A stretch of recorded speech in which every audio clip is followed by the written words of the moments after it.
Anya calls Lloyd Chichi, and she calls Yo Haha. 俺のことはお父様と呼ぶように。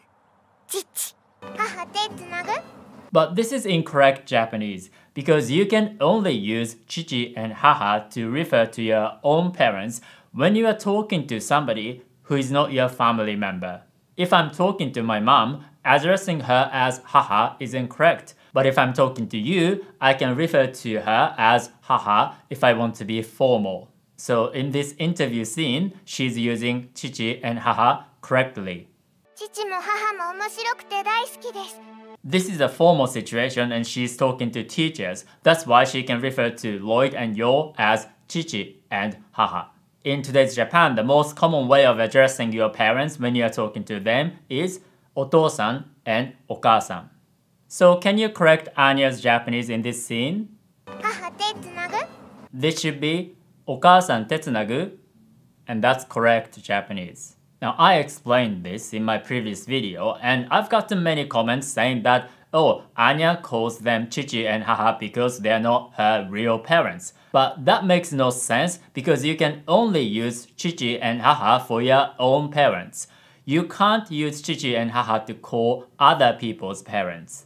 For example, if you are talking to Anya, you can't say Anya no Haha because Anya no Haha is not your own mom. But you can actually use お母さん to talk about other people's moms. So you can say アーニャのお母さん. That's perfectly fine. You can actually just say お母さん to refer to other people's moms. For example, you can say お母さんどこ to Anya and it means where's your mom? Again, you can't say haha in this context. So haha exclusively means your own mom in conversation. If you're writing a novel, you can actually write Anya no haha from an objective perspective. But this is a completely different context. In conversation, you can't do that. The characters in this anime are not writing a novel. But when I made my video, I had forgotten a very important scene. 今のママと前のママ、どっちが高得点だ? Here, she actually said mama when she thought about her biological mom. So we can maybe say she knows her biological mom and she calls her mama. And she almost unconsciously differentiates between her biological mom and Yo. And Lloyd actually told Anya to call him お父様. This is actually interesting because お父様 is a very formal and somewhat archaic expression. But since this is very formal, calling him お父様 can actually create some kind of distance.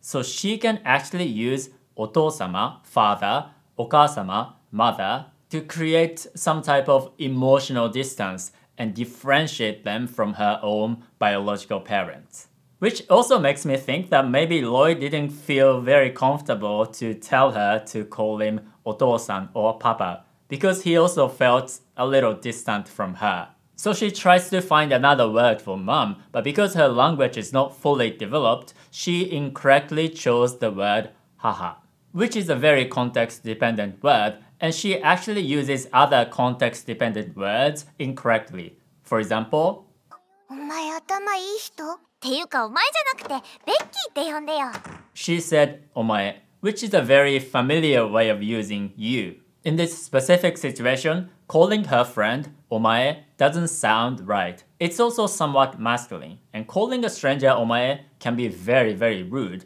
But between close friends, especially men, they can sometimes address each other as お前. This is a very context-dependent word that has many subtle nuances. But using お前 in this specific situation doesn't sound right. And that's why Becky told her to just call her Becky. Because Becky knows, this doesn't sound right. And remember, Anya is actually younger than 6, so that partly explains why she speaks Japanese incorrectly. I can also say that maybe Anya has trouble understanding relationships between people, and that's why she has never got along with other people. On the other hand, Damian calling Anya お前 sounds right to me because of his personality and how he feels about her. So it really depends on the person and the situation. And I think maybe in the future, there will be a moment that she starts calling them お父さん、お母さん or papa and mama. And that scene will be very emotional. But unfortunately, these nuances are almost completely lost in translation. So if you really want to enjoy Spy Family, I will teach you the kind of Japanese that real-life Japanese people today actually speak, because textbooks and apps are unnatural and outdated. So click the link and subscribe to my email group, Japanese with Yuta.